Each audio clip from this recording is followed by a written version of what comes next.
have to really escalate the noise we make so that we'll be heard.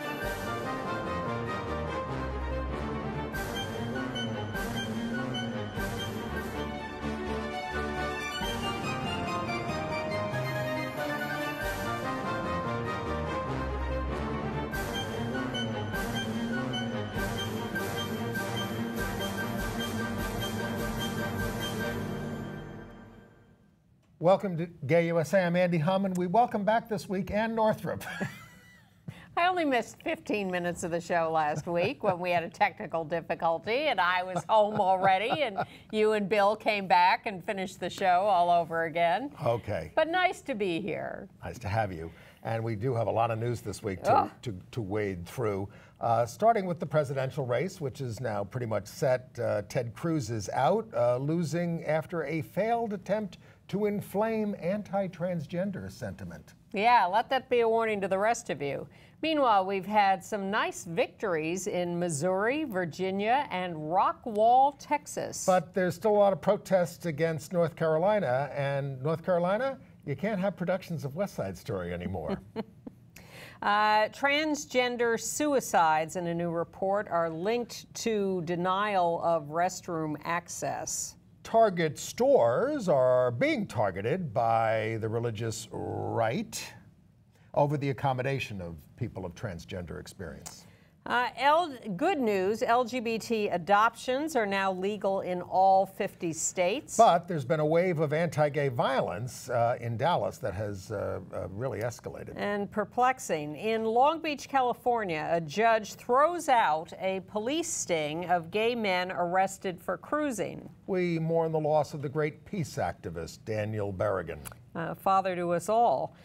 Same-sex marriage is legalized in Colombia and the Faroe Islands. And I'm going to review Jesse Tyler Ferguson in Fully Committed, Jessica Lange in Long Day's Journey in Tonight, and a new musical for kids, Tuck, Everlasting. Will you hear what that's about? Well, first we have to hear what the presidential race is about. The everlasting presidential race? Exactly. Soon there will be no governing, not that there's been a lot, but this race, it's been going on for a year already. It's insane. And I would, you know, on this show, we don't spend a lot of time talking about the presidential race. I would hope that we would all focus on what they call down ticket races, the Congress, the Senate, the House, your state legislative races, your governorships. These are the places where we need to make some progress if we're ever going to get the country back. Definitely important to focus. We're nonpartisan, of course. We are, but we certainly would like some progressive voices in Congress and some progressive votes of whatever party. And even if you have no interest in either or any of the presidential candidates, it's very important to get out and support your favorite senators, members of the House, whatever. There is some talk about Ted Cruz. What contributed to his loss was going after transgender people in bathrooms. As the Washington Post said, the appearance of cruelty toward a small group of people during the Indiana primary seemed to make the difference. I mean, and that was just not picking up Carly Fiorina when she fell off the stage. But it's all he was talking about in the last week, that he was trying to tar Trump and Hillary and Harry Reid. Keep bringing up Harry Reid, who's leaving, as supporting men going into women's rooms, basically. Edge of the abyss. But at the same time, he gives all these speeches about how he wants to be the president of all the people, and he doesn't believe in discrimination. And I kept wanting, I'm waving my hand at the television set. Wait a minute, what about all this other nonsense you're saying? That's discrimination. That is not being the president of all the people. And yet, but no one ever calls him on this. And yet, as Reince Priebus calls him, the presumptive Republican nominee, Donald Trump. Reince. Reince? Well, let's call the whole thing off. No, your line is, let's name the child Reince. We'll name the baby Reince. Yeah. That's all right. People have names these days. Yeah. They don't, But the Times, we talked about it last week, but I think we need to talk about it again in this context, trying to make it Donald Trump sound like, oh, he's very comfortable with gay people. He's really probably the most pro-gay Republican candidate. I don't care whether you go to a gay wedding or you've got gay friends. Or even major gay employees, as I'm sure he has. I'm interested in policy. Yep. I'm sure there are people who support our rights who personally are very anti-gay, but they vote with us all the time because that's their district and that's what they want to do. People who are closeted, who are afraid that we will come after them, initials Mark Kirk. Donald Trump wants to appoint Supreme Court justices who will overturn the marriage decisions, et cetera. He wants the states to determine whether they can discriminate against gay people and transgender people, et cetera, et cetera, et cetera. So on no issue is he taking a stand with us. Well, he gave us about 5 seconds on transgender bathroom access rights, but walk backwards. In Trump Tower. Well, and Caitlyn Jenner went to the Trump International Hotel and videotaped it and used the women's room. But yes, action, not words. Yes. And you can say that Trump is more independent because he has not, been in bed with some of these other creeps. But the fact is, he knows who's electing him. He wants to retain power, and he has time and again tailored his opinions and his actions and words to the lowest common denominator to build this support. Well, if you don't want to sleep well tonight or for the rest of the season, I remind you of the words of Ann Northrop, which were, don't underestimate this guy from the very beginning. And while I was poo-pooing, I still say his negatives are so high, especially among Latinos and African Americans, that I don't think he can go all the way. But I wish you'd seen the woman I saw interviewed on television today, Mr. Trump, who has the high negatives among women.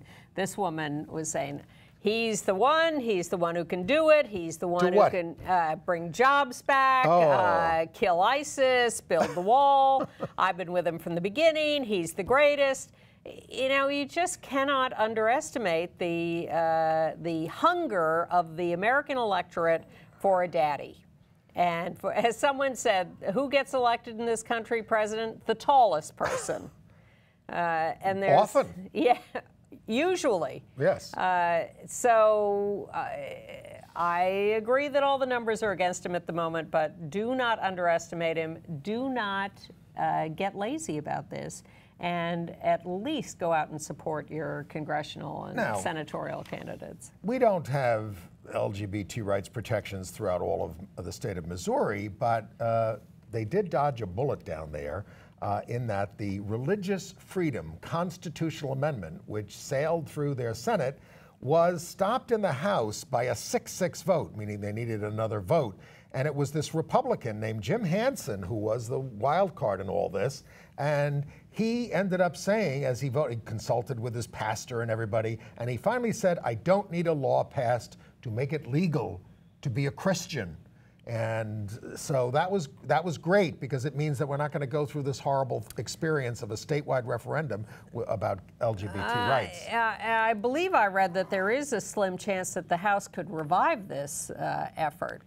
So I don't know that we're out of the woods technically yet, although I suspect it'll end up in our favor. Certainly we've been hanging by our fingernails for months waiting for this to be resolved. So it's terrific that it went this way, because we had no big expectation that the legislature was not going to ram this through and force a referendum. So thank you to Missouri for doing otherwise. Okay. Let's catch up on North Carolina. All right. Michael Jordan has come out against the bathroom bill. You may think that's not significant, but Michael Jordan, for his entire basketball and brief baseball career, has refused to be political. His attitude was always, if I take any political stance, it is going to hurt my income. I'm not going to sell as many sneakers. So the fact that he has taken a political stance, I mean, he's older now, maybe has less to lose, but he owns the Charlotte Hornets, which is the NBA basketball team in North Carolina. And he's not going to let them play there anymore. No, it's not true. Wrong. But he has made an overt statement that he is against this bathroom bill, and that's a big deal, I hope. I hope it's as big a deal as Bobby Knight supporting Donald Trump in Indiana. But, well, we remember what happened in Indiana, and they did end up basically repealing the worst stuff that they did under, Governor Pence. They didn't do anything good, but they got rid of the bad stuff to get the heat off them. But they're not doing that in North Carolina. And a bill was introduced to repeal HB 2, which is this horrible bill, and it was referred to a Senate committee that never meets.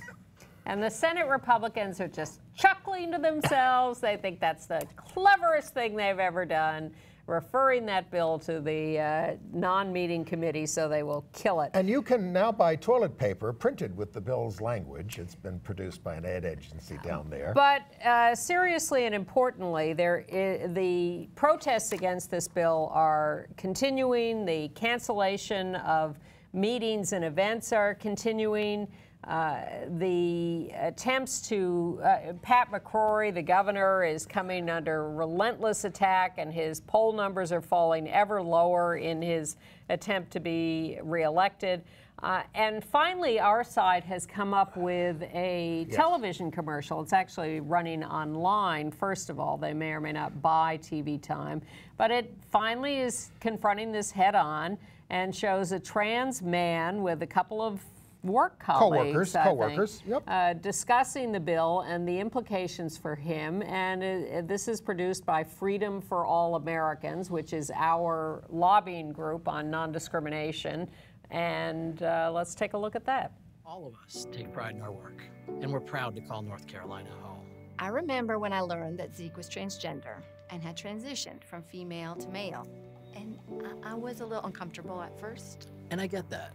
I've heard a lot of people are concerned about restrooms. When you stop and think about it, everyone needs to use the bathroom just to get through their day. And a law that forces Zeke to use the women's restroom is totally inappropriate. And that's exactly what HB 2 does. HB 2 goes so far that when I use the men's room, I could be thrown in jail. It's unnecessary and it's discriminatory. It took away local protections for gay and transgender people, and even protections based on race and gender. HB 2 is already hurting our economy. Businesses are leaving and they're taking jobs with them. You know, conventions have already canceled, and it's costing us millions. HB 2 just goes against who North Carolinians are and the kind of state we want to live in. That Ted Cruz is trying to get everybody alarmed about. Well, look at it. I think people can understand that, but how about a little compassion? They did a study, the National Transgender Discrimination Survey, and they found that a quarter of the respondents had been denied access to campus restrooms, and of those, 60% said that they had attempted suicide.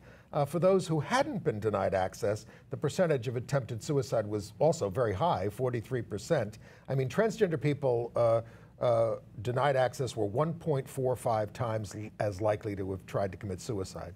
So this is a very serious issue, folks. Extremely. And it's why I was glad to see that the U.S. Secretary of Education, John King, was at a conference of the Education Writers Association and spoke out very strongly against the North Carolina law and the Mississippi religious freedom law and called them terrible mistakes. He did, but the question is, and there was a letter written by the top LGBT organizations this week to top federal officials, including him, and to the, what's her name, Loretta Lynch, who's our new Attorney General, and White House officials saying, you have got to bring the power of the federal government down on these states and deny them federal funds if they implement discriminatory laws. And that would mean $4.5 billion in federal education funds to the state of North Carolina alone. I think it's time for them to start talking about doing that publicly. I think it was understandable that they took a little time to see how things were playing out. But I think it's time for them to step up and at least start talking about the possibility of taking funds away and saying that publicly. You know, I know the White House is looking at making the park outside the Stonewall a national monument, but how about we're looking for action on these things? I'd like a little action from Dolly Parton, too, who is not canceling her tour date in Greensboro, North Carolina, where she is opening her new national tour. The quote from her is that she doesn't like to get caught up in controversial issues. Is that because you might be a little closeted, Dolly? But will address whatever I need to from the stage. Really? Will that be a coming out statement? But the band 98 Degrees canceled 2 North Carolina shows over the law. Poet Sherman Alexie canceled a May 18th appearance at Malaprop's bookstore, and the bookstores are having trouble booking people down there in Asheville. Well, this is why I find Dolly's decision particularly disappointing. And my story of the week is that the owners of the rights to West Side Story say you can't perform it in North Carolina anymore, nor can you perform Footloose. They're all taking a stand and just saying you can't do it anymore. And I think it's having an effect. Columbus, Ohio has banned government travel to North Carolina. There's a shift in national opinion. Everybody's getting on the bandwagon. All right. Well, and in related news, we told you last week that Oxford, Alabama, a small town in Alabama, had passed a no trans in bathroom laws because they were upset about Target's liberal, progressive, inclusive attitude. Well, the ACLU announced that they might sue Oxford, Alabama over that, and the city council is meeting today, I think, as we're taping, to consider repealing that law, which the mayor has not signed yet, because they're realizing there are consequences to this. But in Florida, the Marion County School Board, by a 4-to-1 vote, approved a resolution requiring students and staff to use the restrooms that match their biological sex, regardless of gender identity. At a hastily called meeting, they were threatened with a lawsuit from the right-wing Liberty Council, so they passed it. Well, this is turning into civil war in this country. It's turning into civil war. The Civil War never ended. Well, that too. But I said this last week, I am astonished at the vitriol on both sides over everything these days. Yes. It's a very discouraging time in this country, Yes, I think. it is. Even as opinion is often shifting our way. But the Chicago Public Schools did adopt a new policy, an expansion of their policy that says students will be able to use the lavatory and changing facilities designated for the gender with which they identify. And adults in the school system, too. And in Rockwall, Texas, another small town, they had proposed an anti-trans access to bathrooms. And there were protests. There's a great picture of the protesters descending on the city council meeting. They had an uproarious city council meeting, and they defeated the bill. That's great. And that is great. That is a terrific fight back. And in South Carolina, the bad bathroom bill is now dead. Senator Bright, the right-wing state senator, is still trying to push some version of it, but the first pass, they killed it. And the Horry County schools have reversed their attitude about their trans student who now can return to using the boys' room and can graduate with his class. We told you he dropped out of school and started taking classes on the internet because his right to use the boys' room had been taken away. But they got a letter from the Transgender Law Center saying, get with the program. So that's why I think, again, the federal government, Loretta Lynch and all these people, education department, need to make it clear to everybody. And, you know, apparently they are sending letters out to some on these things, but they've got to just make it absolutely clear that you can't do this kind of stuff. Now, there is a big brouhaha at Target stores around the country because after they issued their very good and inclusive policy statement a week or two ago that, of course, they welcome their customers to use whatever bathroom seems appropriate to them, the right wing lost its mind over that, and the American Family Association has been sending these people who are all wearing the same T-shirt or a version of it, a sort of neon green that says Jesus saves on one side and repent on the other. And they go into the stores singly, for the most part, but with someone videotaping them, and they start striding through the store, yelling, you're going to hell. One of them was so scary that they basically called Homeland Security. They thought it was a terrorist attack. Seriously. And they had to put the store on lockdown. These people are nuts. Well, they look nuts, but they are doing this very deliberate campaign. And frankly, we used to do stuff like this with ACT UP, where we'd go into some place and act up a little. But they're using our techniques. They go in, they have someone taping the whole event, and then they put the tape up on YouTube. What are we going to do about Texas? The lieutenant governor there, Dan Patrick, is supporting the boycott of Target and says, I will not spend a single dollar with any business that says a man can enter a bathroom with the women in my family or your family.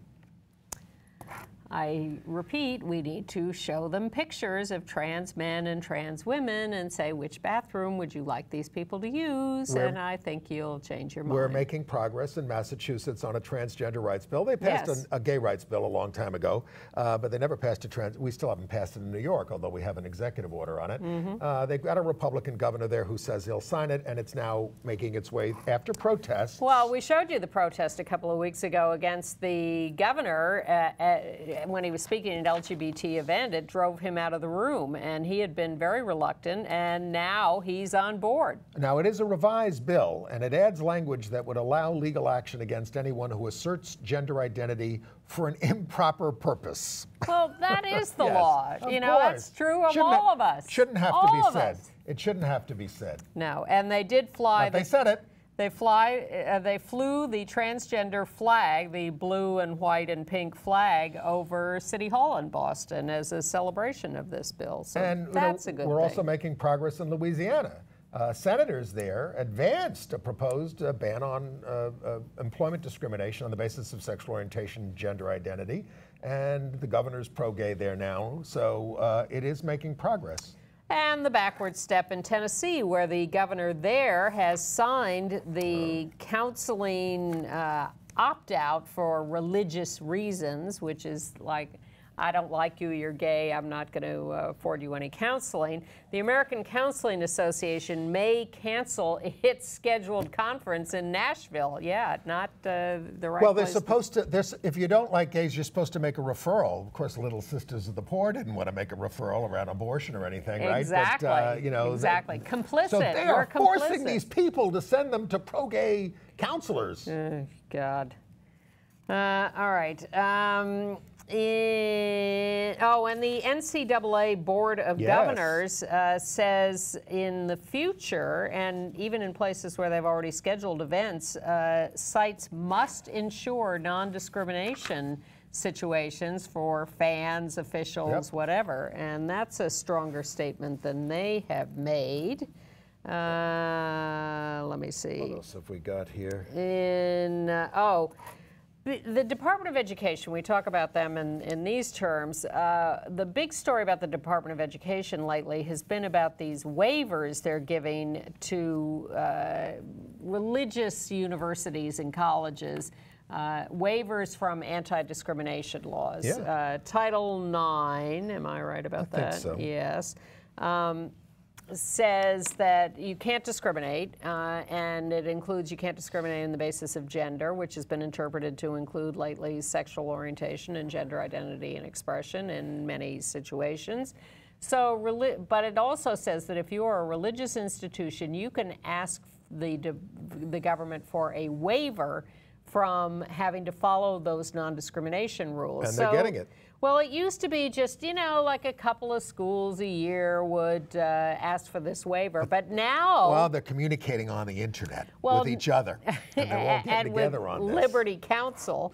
Now that the government is interpreting these rules to include sexual orientation and gender identity, suddenly these schools want this waiver, and the Department of Education has now released the list of schools that have got it and those that are pending. Brigham Young has just gotten a waiver from DOE, which will stop their investigation into a complaint from a transgender student there. 46 colleges and universities have received waivers, and 29 more are pending. and a lot more are going to Well, apply. you know, we're a long way from Oral Roberts University in the 1970s being denied federal funds because they refused to allow interracial dating. Yes. That was racial discrimination. They didn't get any waiver for religious reasons, and the Supreme Court upheld that. So we're like giving up on Upheld their denial of tax exemption. Yes. Exactly. Because they wouldn't allow that. All right. Good news from Mississippi, which has decided not to appeal a court decision that ordered them to allow same-sex couples to adopt, and therefore adoption by same-sex couples is now legal in all 50 states in the United States. This was a case brought by Roberta Kaplan, who won the big marriage case with Edie Windsor. And also in Mississippi, there was a big march on the Capitol by groups like HRC, NAACP, ACLU, all these other groups. They marched on the Capitol over the horrible anti-gay law down there. Hundreds of them, big success. Oh, by the way, you know, adoption was actually something that was a little under the radar for years. People could adopt, and then some years ago, states started noticing that same-sex couples or gay people were allowed to adopt, and they started passing laws. Florida, Utah, Mississippi, a few of them.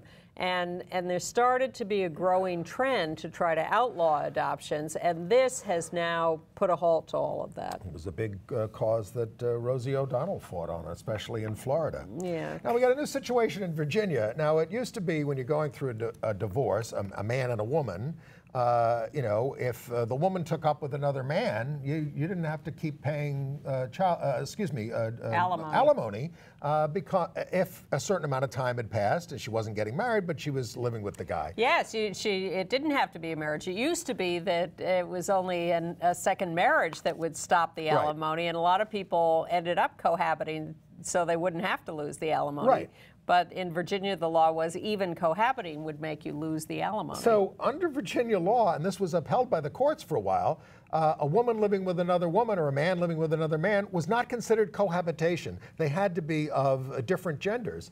And so you didn't lose the alimony in that situation. Well, now the Virginia High Court, the Supreme Court in Virginia, has said, no, we got same-sex marriage now, so if they're living together and they're same-sex and they're doing that, you don't have to pay alimony anymore. Equality, isn't it a beautiful thing? With rights come responsibilities. Yes, well, maybe not if the U.S. House has its way. A committee of the U.S. House has adopted an amendment to what, the Defense Authorization Act. That's where they stick everything that they want to get passed that's not so popular. It passed at 33-29, allowing sweeping taxpayer-funded discrimination in an attempt to promote anti-gay religious-based discrimination in the Department of Defense and other federal agencies. What they passed was an amendment that kills the Obama executive order requiring federal contractors not to discriminate. One would hope, especially on the Gay USA show, that the United States Senate will stop this. Or even the larger Even though House. there's not a progressive majority, you need about 40 votes to stop things. And you need to take it to conference committee where it gets wrangled. What are you going to do, too. Paul Ryan? What are you going to do? He's the Speaker of the House. I think that was my favorite Obama joke at the White House Correspondents' Dinner. Now, you were all sent an invitation that asked you to pick either steak or fish, but a great many of you selected Paul Ryan. But you can't do that. Your choice is steak or fish. All right. All right. Well, let's move to some not so pleasant stories. Well, I'll tell you some not pleasant news. It's not directly gay related, but the taxpayers of Kentucky are going to have to pay for this evolution-based theme park now under some new court rulings that are allowing $18 million to go to this project, which had initially been stopped. All right. Well, let's ease into worse news by going to California, where Foothill High School in Redding has a dispute going on because the principal says that a lesbian couple there cannot be the prom king and queen because you need gender parity in the prom king and queen. As one of them said, you don't need it on the football team. Why should you need it in the prom royalty? Well, the principal said that they were worried about discrimination against males. Well, let's look at the local news report and see what we think about that. My name is Haley Lack. For prom royalty, me and my girlfriend were nominated as a couple, and it got by ASB, got by popular vote, so a lot of people voted for us. And then whenever it got halted at admin because admin decided that it has to be traditional and keep it with a boy and a girl. We want to change this because it's obvious discrimination against us both for being in a lesbian relationship, and just we want to be able to change it for future generations so that other LGBT members can come to Foothill and be able to be nominated and not have to fight this battle. But at Leon High School in Tennessee, they did crown a gay couple prom king and queen. It's a lesbian couple, Lindsay Creel and Bree Grimes, seniors who have been dating for 3 years. And they said that it was not about titles, but about helping others and raising awareness about LGBTQ issues. But in Des Moines, Iowa, a Catholic high school there, a student who had been a great activist, had started the Gay-Straight Alliance at the school, had done other great... He protested when they fired a gay teacher. Right. These are things that would have gotten me expelled from Chaminade. Well, he applied for a state scholarship called the Matthew Shepard Scholarship, and he won it, and the school said, we're not letting you accept that at the school. Because it's in the name of a dirty homosexual. They didn't use that quote, but that's basically the point, even though Matthew Shepard was murdered by people who hate gay people. Oh, just awful. Anyway, he's a brave kid. Congratulations to him. He's still getting a scholarship. Yeah. He's just not getting it presented at the ceremony. And then, go ahead. Well, at the University of Utah, they're going to give an honorary degree to a woman named Lynette Nielsen Gay, but it's supposed to be for her work in Africa with health and things, but she's on the board of Family Watch International and the World Congress of Families, these far-right anti-gay groups, which they didn't include in her bio when they gave her the thing, so she resigned from these groups. Well, which first, is something, I suppose. The students protested when they realized that she was on the boards of these groups. So the university... It's a secular university, University of Utah. This is not BYU. This is the University of Utah. So the University of Utah's initial response when the students said, hey, you're giving it to this woman who's with these hate groups... Oh, but she's done some good things, don't you think? No, that's what they said. It is. What they said was... They scrubbed those credits off her bio in the award booklet or whatever. And then, after more protests, she resigned from at least the World Congress of Families. Well, my favorite story of the week comes from Long Beach, California, where a judge out there has slammed these gay sex stings that were going on by the police there, calling them discriminatory. And he said, these guys are cruising so that they can meet each other and go home and have sex and things. What the hell's the problem? You hate gay people. You have an animus towards them. I'm throwing this case out. And that's terrific. In Oregon, the Sweet Cakes bakers who were ordered to pay a $135,000 fine for refusing to make a cake for a lesbian couple who were getting married are appealing the fine and still trying to get out of this. And who is representing them in court? Boyden Gray, there's a blast from the past. He's the lawyer who was the White House counsel for President George H.W. Bush and the First Liberty Institute of Texas. And in Coeur d'Alene, Idaho, they have settled the case between the town and the Hitching Post wedding venue. Yeah, this is a strange case. You're going to need to explain it to me. I'm not sure I can, but the Hitching Post has some kind of religious affiliation, but they thought they were not going to be able to reject same-sex couples for weddings because the town passed a non-discrimination law, and so I think they sued the town, and the town said to them, well, you're not subject to this law, But nonetheless, the town is paying them $1,000 to settle the case, end the case, so that they don't have to get rid of the ordinance. And they're not getting rid of the ordinance, right. Yes, which is good. Now, there's a horrible story in Dallas, in the gay neighborhood of Oak Lawn, where since September, there have been 17 recorded and reported attacks on gay men on the street. This is the gay neighborhood. And they think there may have been a lot more that weren't reported. So we see things like this in Greenwich Village, too. Well, I'm going to tell you about a couple in New York, but 17 since September that have been reported. Let's take a look at the local news report on the latest one. A couple in Warren is devastated after their 2 grown children suffer a fatal overdose the same day.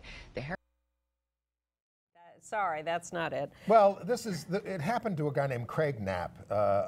He was jumped, called a homophobic slur while walking his friend's dog a block from the Cedar Springs Strip, which is the gay section. 2 men approached him from behind, asked him the name of his dog. And he said, well, it's his friend's dog. He says the dog's name is Sissy. They start laughing, and then they slam him to the ground, pushing his face into the pavement and kicking him. He offered them his phone, his cash, and everything. They didn't take it. He says, They said, no, we don't want that. Just want to get out alive. Just want to beat the hell out of you. Right.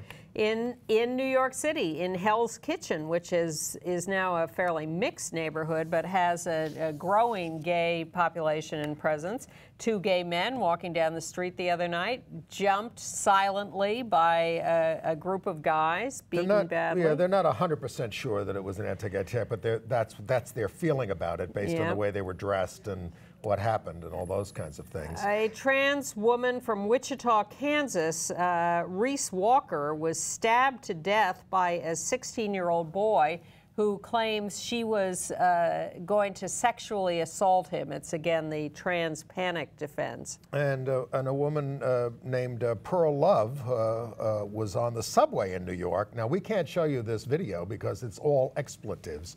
It's all cursing.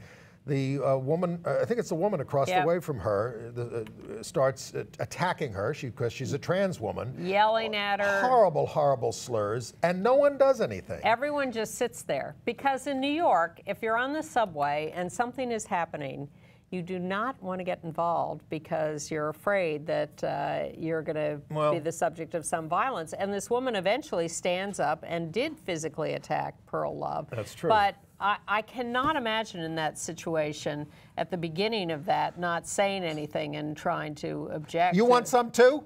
Yes. That's what happens to you. Yes, it is.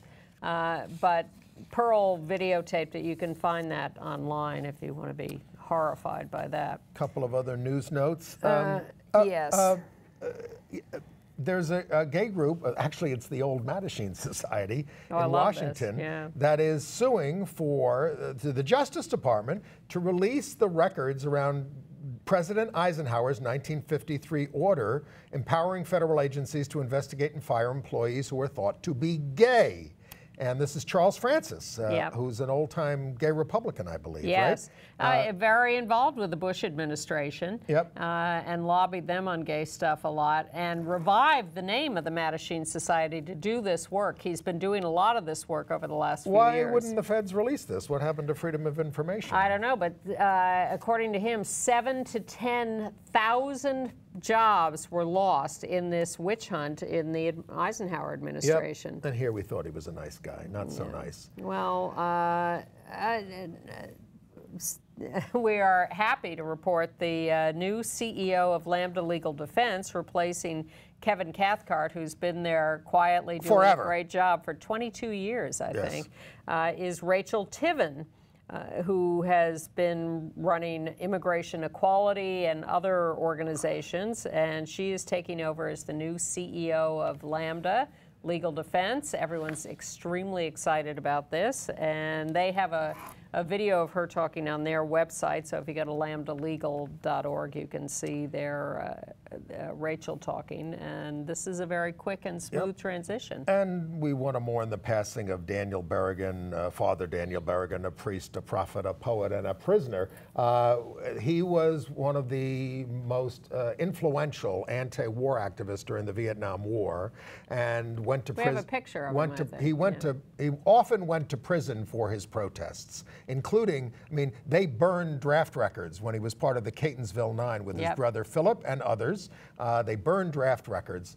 They poured blood on nuclear weapons to try to destroy them, etc. These are the kinds of things that he did. He spent a lot of time in prison as a result of it. He was also a big supporter of gay rights when there were few Catholic priests willing to put themselves on the line for us. And people living with AIDS. He spent a lot of time caring for people living with AIDS. But he was a lifelong, relentless activist for human rights of all sorts, and a great example to all of us. He was an inspiration to me. It was always one of my heroes. Definitely his anti-war work set a standard for those of us growing up in that era. He was asked about this stuff, and he said, he obviously would think hard about before he was going to do these things if he was going to go to jail for several years over it. And he says, I don't want to go to jail. He said, but I could not do it in terms of the protests, and that's why he did it. Well, I think I was about to say we need more of that today, and of course we do. But I think a lot of what we reported on today and every week is more and more people locally standing up in their neighborhoods and taking responsibility for objecting to bad things. It just involves speaking up. I remember the guys who founded speaking up and showing up. Well, yes, the guys who founded the Hetrick Martin Institute, Damian Martin, Emery Hetrick. The reason they started this group for LGBT youth was because they said someone needed to be speaking up for these young people, and gay people were always afraid to do that in the old days, speaking up for kids. They didn't want to be associated with kids because of what they used to call us child molesters, just like they're going after transgender people today who just want to go to the restroom. So they did. They had the guts to do that. They got a lot of other people involved. They broke the stigma around that, and that's how things change. Well, I look at those protesters in Rockwall, Texas, and say, there's no big national group getting them out there. They're doing it on their own, and they're showing up, and it's really just fantastic, inspiring and terrific. Okay. By the way, 58 members of the House of Representatives have asked the Social Security Administration to give survivor benefits to Anthony Gonzalez in New Mexico. He was married to Mark Johnson, but only for 6 months because, marriage wasn't legal. They'd been together for 16 years. But the Social Security Administration has a law that you have to have been married for 9 months to avoid fraud, marriages. But a lot of members of the House of Representatives signing on to this idea that special cases should be noted in because this case. We weren't allowed to get married all those years. And you and I might be at the meeting on Monday, May 9th at PS 41 on West 11th Street, where the Secretary of the Interior, Sally Jewell, will be there to hear comments on the creation of Stonewall Park, a national historic... Right. They want to make the little triangle park across the street from the Stonewall to be a national monument so that they can build out a gay LGBT history thing for the whole city, really. Yeah. Yeah. And that would be nice. And it's up to President Obama. Okay. International news. Well. Finally, Colombia. Yes.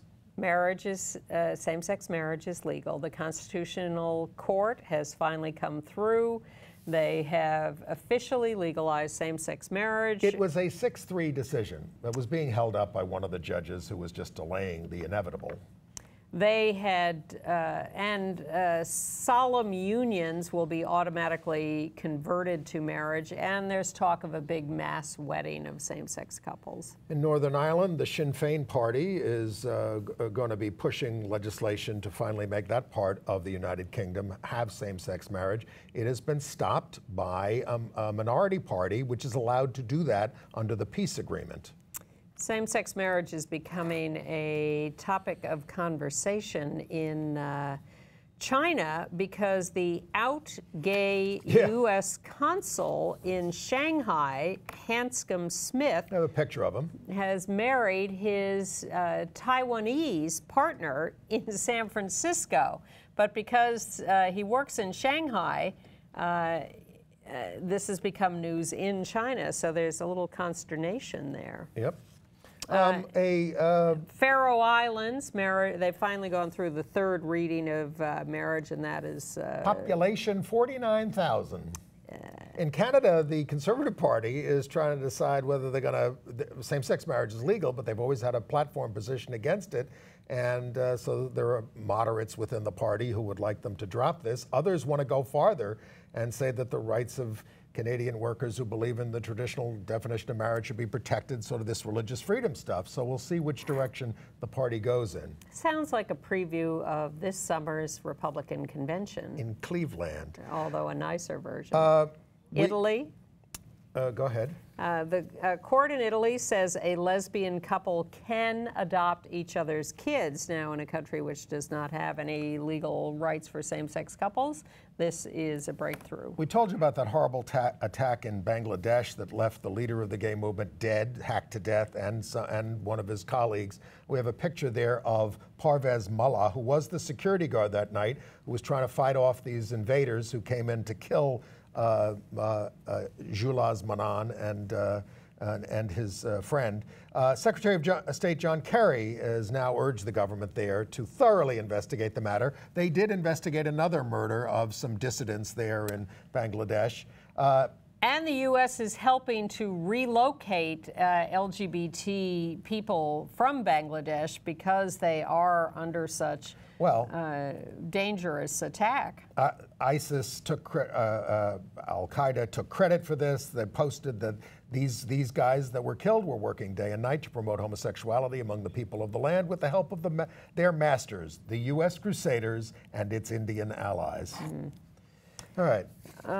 In Jordan, a Lebanese rock band has been banned from playing because they have an out-gay lead singer. Well, this band has been described as the soundtrack of the Arab Spring, and that's Hamed Sino, who was the lead singer, who's openly gay. And he has spoken out frequently on LGBT issues, but they reversed themselves. Yes, they unbanned him, but too late for the performance that they had already canceled. Yes. In Zimbabwe, the opposition leader, who I guess is running for president against Mugabe again, says he's anti-gay, but he wouldn't persecute or prosecute gay people because gay people have rights. Until those people get into power, and then they change their tune because they're afraid. But Kenya, court will hear two men's challenge to anal examinations for homosexuality. This is how they prove that you are. They look up your anus. It's unbelievable. Yeah. They do it in Egypt too. It's crazy. And a scary story from Montreal, Canada, where the only clinic in the country that is authorized to perform gender confirmation surgery was hit by an arson attack. A lot of damage. There was already a long waiting list, and now it's going to take longer because they have to repair the clinic. Horrendous. It would be nice if they authorized more than one clinic in the whole country. There aren't that many authorized in this country, for that matter. But it's they haven't found the perpetrator, and that's a scary story. All right, AIDS news. Well, we've told you about how most Republicans want to get rid of Obamacare, and one of the great features of Obamacare, I'm on it, I'm not happy with everything about it, but is that you can't be denied coverage because of pre-existing conditions. Speaker Paul Ryan, who we've been speaking about tonight, says he wants to fund risk pools at the state level to subsidize coverage for people with pre-existing conditions so that they can get affordable coverage, and then you dramatically lower the price for everybody else. If only I understood any of this. Well. Medicare. Okay. And the Food and Drug Administration is launching a big campaign to get young LGBT people to stop smoking. Apparently, LGBT young adults are nearly twice as likely to use tobacco as other young adults. Yeah. So they're trying to say that, okay, it's a lot of it is the stress of being gay, coming out and all that kind of stuff, and also the venues that gay people go to in terms of bars and things. Well, I think that's less true. But they're saying you can be happy and not smoke. They're working on it. We're waiting to see what happens when AIDS activists meet with the Democratic presidential candidates. I think the meeting with Hillary is scheduled for May 13th.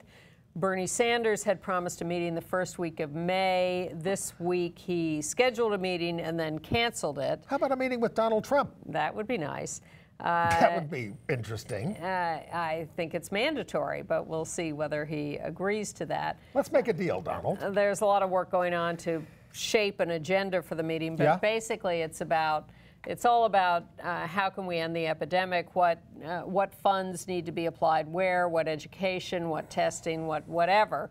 But it's getting a commitment from the candidates to do what's necessary to actually end the epidemic. And didn't some more optimistic data come out this week about people getting on drugs and being suppressing the virus and things? That there are more people who are doing that than had been previously believed. Yes, although it's not clear how accurate that report is. It's all an estimate. It's an extrapolation. It's not an actual count of people. So we need a little more hard look at the data, but we're not letting our guard down until not. The epidemic is over. And we do want people to be tested, to be on treatment, to be using prevention, all the standard things. And I let my guard down and went to 3 Broadway shows this week. Tell us, Andy. It's Tony season. Well, maybe we should talk about the Tony nominations. I mean, there's not any kind of a big gay angle on it, other than the fact that Jonathan Groff from Looking, who plays a very effete George III in Hamilton, did get nominated for Best Supporting Actor in a Musical. And some gay directors, George Wolfe for Shuffle Along was nominated, and Joe Mantello for The Humans. And they're giving a special Tony Award Lifetime Achievement to Marshall Mason, the great off-Broadway director, who is a gay man. Okay. All right. In terms of the shows I saw Gay, Jesse Tyler Ferguson, in Fully Committed. Now, this was a little off-Broadway show that ran forever that I never saw, about a reservations agent taking reservations at a very fancy restaurant. And it really just didn't carry over to Broadway, I have to say. It's really not big enough to fit a Broadway house, although I did have a very annoying person sitting behind me who laughed uproariously the whole night. You want to hear about some of the others? Yeah, I've got some other stuff, well, but okay. Might as well go through now, these. Tuck Everlasting. It's based on a book, a musical for kids. It raises the question, you can think about this, would you want to live forever and not age if you could? It depends who's president. It's less than a great musical, but it has this wonderful, engaging cast and a terrific dance sequence about aging towards the end that did move me quite deeply, but it was a little late in the show. Now, the show I most want to hear about, Long Day's Journey into Night. All-star cast. This is Eugene O'Neill's masterpiece. Yep. Jessica Lange, Gabriel Byrne, and Michael Shannon, all of whom got Tony nominations for their work. And although John Gallagher didn't, he plays the young, consumptive Edmund stand-in for Eugene O'Neill. Kind of a throwaway role. Now, it is indeed a long journey. It's basically drunks arguing with each other, and the family dope fiend, played by Jessica Lange, the mother. So it's like you're all upset about her, and you're all falling down drunk. I've seen the movie. Look, I would just say this: this is an excellent rendering of this play. It's 3 hours and 45 minutes long. Is it tolerable? By Jonathan. Well, it is. It's tolerable because it's so well done, and it's such a great play. Yeah. But just understand what you're in for is not light comedy. Although there's a lot of laughter because people get very uncomfortable with the stuff that's going on up there. There is. People laugh a lot. There's basically a double feature, or at least 2 gay male films opening in New York and LA. Why wasn't I told? This weekend. Well, you're not on the right list, but I am. You knew about one of them. You just didn't pursue it. One is called Those People. It's young men in love. One is a painter, unrequited love for his friend, but meanwhile gets involved with someone else. And the friend he's in love with has a sort of Bernie Madoff father. It wasn't my favorite. There's a lot of Gilbert and Sullivan in it. It's all New York City, but a little pretentious for my taste. Opening this Friday the 6th in New York at the Cinema Village and in LA at the Arena Cinema. And it's won a lot of awards at LGBT film festivals. If you want to go look at Young Men in Love, you know, there's a little sex, not a lot.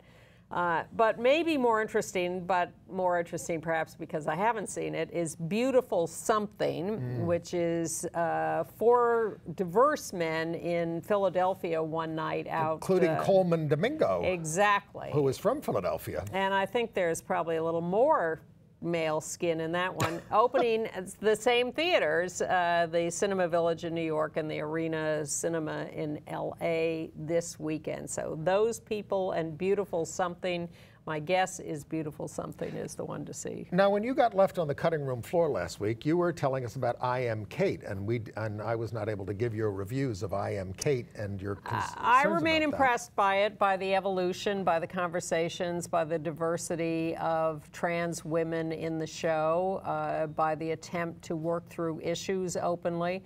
It's a conversation that does not happen anywhere else on television, and this is to a national audience. So the reason it came up is because they just ended the 2nd season. No word yet on whether it will be renewed. It's not getting much of an audience. It's not. It started with a big audience, which plummeted. I wish it would be reviewed because I think it's an important and interesting conversation to have. You don't have to like Caitlyn Jenner to appreciate the conversation that's taking place on the show. So we'll keep you updated about whether it's being reviewed. Meanwhile, Logo, I Am Kate has been on the E! Network, but Logo is going to carry, for the first time in the United States, the finale of the Eurovision Song Contest at 3 p.m. on May 14th. I believe the Russians are favored this year. It's the biggest thing in the world. It is, but it's never been seen here in real time, certainly. So if you're interested in the Eurovision Song Contest, May 14th, 3 p.m. Eastern on Logo.